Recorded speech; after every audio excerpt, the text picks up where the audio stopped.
apa yang ada adalah kepahitan, sakit penyakit dan lain sebagainya. Tidak ada artinya kita mengucap syukur kata mereka kan. Tapi sebagai kita yang beriman, saudara kasih, yang kita umat-umat Tuhan yang sering gabung, mungkin bukan 1 hari 2 hari, bukan 1 minggu 2 minggu, bukan bulan, bahkan kita udah tahunan kita berkumpul. Saya melihat ada buah-buah yang luar biasa di dalam ibadah kita, saudara kasih, sehingga kita tidak sia-sia untuk berkumpul seperti sekarang ini. Oleh karena itu, saudara kasih, depresi dan frustasi itu bisa kita lawan. Itu yakin percaya dengan kesetiaan, ketaatan kita datang untuk menyembah sujud di hadapan Tuhan. Amin. Kita berserah diri kepada Allah, saudara kasih, seperti apa yang dikatakan. Mari kita lihat dalam Filipi 4.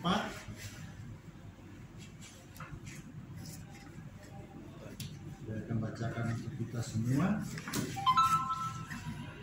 Filipi 4 ayat 6 dan 7, demikian firman Tuhan. Janganlah hendaknya kamu khawatir tentang apapun juga, tetapi nyatakanlah dalam segala hal keinginanmu kepada Allah dalam doa dan permohonan dengan ucapan syukur. Damai sejahtera Allah yang melampaui segala akal akan memelihara hati dan pikiranmu dalam Kristus Yesus. Amin. Puji Tuhan. Saudaraku kasih, artinya di sini di ayat 7 ditegaskan, damai sejahtera Allah yang melampaui segala akal akan memelihara hati dan pikiranmu dalam Kristus Yesus. Artinya, ketika kita gundah gulana, ketika kita merasakan resah yang luar biasa, ketika kita rasanya itu serba salah gitu, gini nggak enak, gitu nggak enak, aduh gimana saya ini, kan pernah kita merasakan gitu ya, bingung gitu ya. Tapi kalau langsung kita datang kepada Tuhan, yang ada kita dapatkan damai sejahtera. Semua yang kita rasakan awal-awal tadi yang tidak enak itu akan hilang, saudara kasih. Yakin percaya, asal kita memohonnya dengan ketulusan hati dan jangan ragu, saudara kasih. Saudara kasih di dalam Tuhan. Tadi dikatakan kita harus berserah diri. Kita kira harus menyerahkan seluruh aspek kehidupan kita kepada Tuhan supaya Tuhan mau memelihara kita. Dan firman Tuhan mengatakan, berserulah kepadaku supaya kita terlepas dari masalah, saudara kasih. Mari kita lihat di dalam Mazmur 50 ayat 15, demikian firman Tuhan. Berserulah kepadaku pada waktu kesesakan. Aku akan meluputkan engkau dan engkau akan memuliakan aku. Berserulah kepadaku pada waktu kesesakan. Mungkin ini nggak sulit untuk dimengerti ya, saudara kasih. Sering kan dalam situasi atau keadaan kita, karena kita dirundung satu masalah, rasanya itu kita serba salah, aduh mau gimana gitu ya. Kayaknya mumet, jalan keluar itu kayaknya nggak ada gitu ya. Kayaknya kita yang pada saat itu merasakan kita manusia yang paling malam. Pernah merasakan gitu nggak, saudara kasih? Pada saat kita mengalaminya, aduh ciganak orang palsu sana. Suka kita mengatakan gitu, saudara kasih. Itu hal yang bodoh, itu hal yang salah, saudara kasih. Ketika kita dirundung masalah, ketika kita dikelilingi suatu hal yang tidak membuat nyaman dalam kehidupan kita datang kepada Tuhan. Kita berserah kepada Tuhan. Sehingga segala yang namanya depresi dan frustasi itu akan menjauh daripada kita, saudara kasih.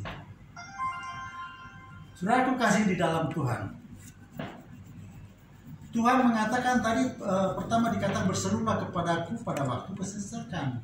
Dan selanjutnya di ayat 4 dikatakan memelihara dalam kesusahan. Allah selalu memelihara, memperhatikan kita di dalam permasalahan ataupun kesusahan kita. Allah mengatakan serahkanlah khawatirmu kepada Tuhan, maka Ia akan memelihara engkau. Tidak untuk selama-lamanya dibiarkannya orang benar itu goyah. Tidak akan, garis besar saudara kasih, tidak akan untuk selama-lamanya dibiarkannya orang benar itu goyah. Jadi ada kalanya gini, saudara kasih. Ketika kita berserah diri kepada Tuhan, kadang-kadang kita salah kaprah karena mungkin minimnya tentang pengetahuan kita atau dapatnya pengalaman-pengalaman kita tentang kebenaran firman Tuhan, saudara kasih. Ketika kita berserah diri, ketika kita berdoa kepada Tuhan, waktu yang datang itu tidak sesuai dengan waktu yang kita inginkan. Paham saudara kasih? Ya, ya. Kayak saya suka kejadian jadinya Beres. iya beres. Tapi saudara kasih, satu hal yang perlu kita renungkan dalam kehidupan ini, bahwa waktu Tuhan adalah waktu yang terindah. Benar. Tuhan lebih tahu kapan itu berkat itu dicurahkan kepada kita. Tuhan lebih tahu, nggak lebih pintar kita daripada Tuhan. Tuhan tahu kapan waktunya harus dicurahkan. Jadi kadang-kala saudara kasih, kita memaksakan diri dengan cara segala akal pikiran kita sendiri. Ngerawu kusiku katanya. Kalau ngerawu kusiku itu kalau diterjemahkan bahasa Indonesianya, ngerawu itu meraup gitu ya, meraup pakai tangan ya, pakai tangan. Tapi karena tangan udah meraup, nggak ada lagi tangan yang lain, siku ikut-ikutan ngeraup, bakat ikunau berserakah. Jadi tangan ini, jari-jari ini udah nggak bisa ngeraup, siku-siku ikut main ngeraup supaya lebih banyak. Nah kan seolah-olah wah dia lebih banyak saya dapat. Bukan begitu. Itulah cara-cara orang yang tidak mengenal Tuhan. Artinya kalau kita berserah diri kepada Tuhan, mungkin akan kita lihat, akan kita terima yang jauh dari pemikiran kita, saudara kasih. Seringkali apa yang tidak kita pikirkan dan memang kita butuh, Tuhan sediakan. Amin, saudara kasih. Tuhan sediakan. Jadi kita nggak usah takut, saudara kasih. Nggak usah takut. Allah adalah menguatkan yang berharap. Artinya, ketika kita berharap kepada Tuhan, ketika kita berharap kepada Allah, itu tidak sia-sia, saudara kasih. Walaupun ketika kita meminta nggak kunjung datang, seolah-olah jika Allah Tuhan nggak mendengar aku, kayaknya Tuhan nggak mau tahu dengan masalahku, kan gitu ya. Tapi sebenarnya Tuhan mau melihat kita. Ketika kita tunggu-tunggu belum datang-datang, Tuhan itu bukan nggak peduli. Tuhan mau melihat kita sampai di mana kesetiaan kita. Paham saudara kasih? Artinya bukan ngantep, bukan membiarkan. Tuhan tidak ningali, cing, ketika ke mana, kesabaran mana, kan gitu ya. Tapi kita lah saudara kasih. Karena buktinya Allah nggak pernah membiarkan. Di saat-saat tertentu apa yang kita minta terjadi. Jadi artinya apa? Artinya saat yang dari Allah itu adalah saat yang paling luar biasa. Ya. Karena mungkin kalau Allah menuruti waktu yang kita inginkan, seringkali kita salah gunakan. Mungkin untuk poya-poya. Ya. Betul. Tuhan menginginkan apa yang kita perlu, bukan apa yang kita mau. Kalau apa yang kita mau itu lebih cenderung untuk kita gunakan untuk poya-poya. Jadi saudara kasih, banyak hal-hal yang kita minta kepada Allah, kepada Tuhan, setelah kita memohon dengan kesabaran, dengan ketaatan kepada Tuhan. Kita akan bacakan di dalam Yesaya 40 ayat 31, dikatakan demikian, tetapi orang-orang yang menanti-nantikan Tuhan mendapat kekuatan baru.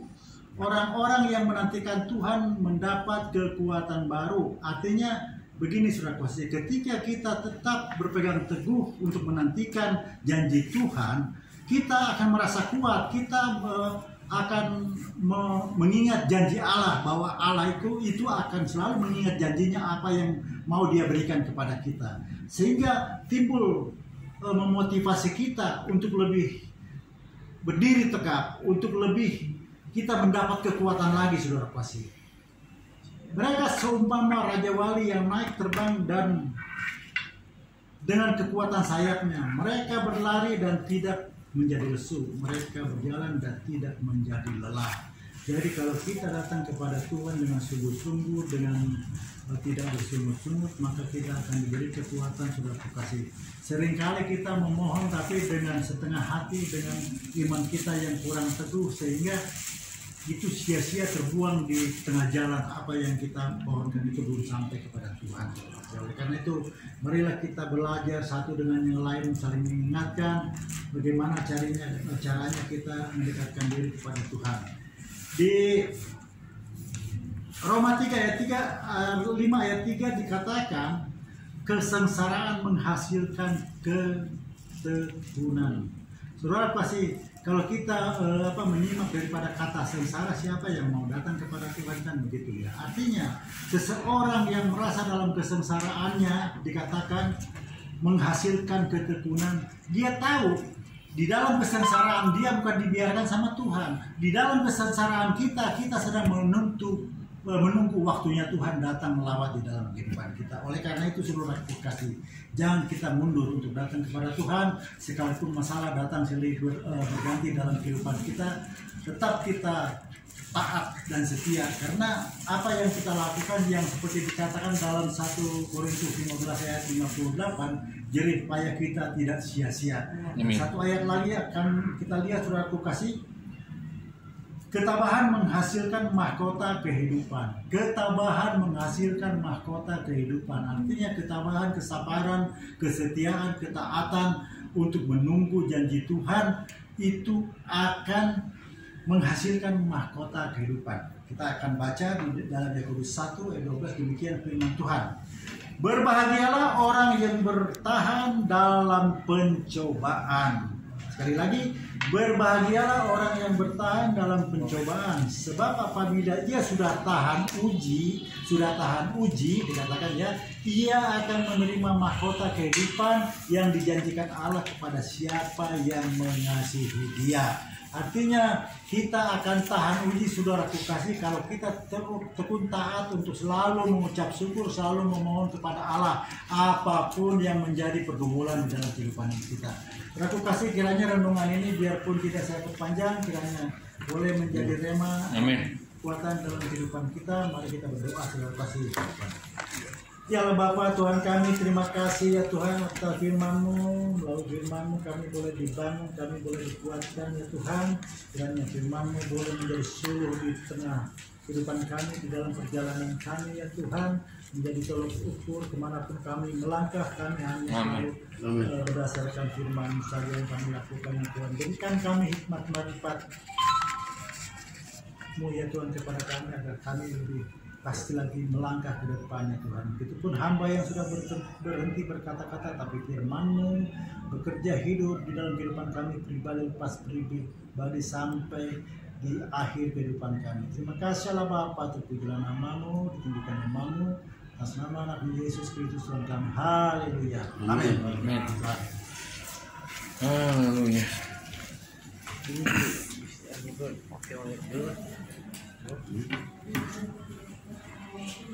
Dihanap Pak. Dihanap, nggak bisa. Itu salah. Di apa? Didorong ke kiri ke kanan. Ya. Ya. Si Bapak. Puji Tuhan. Ya, karena tidak biasa kan. Demikian. Amin.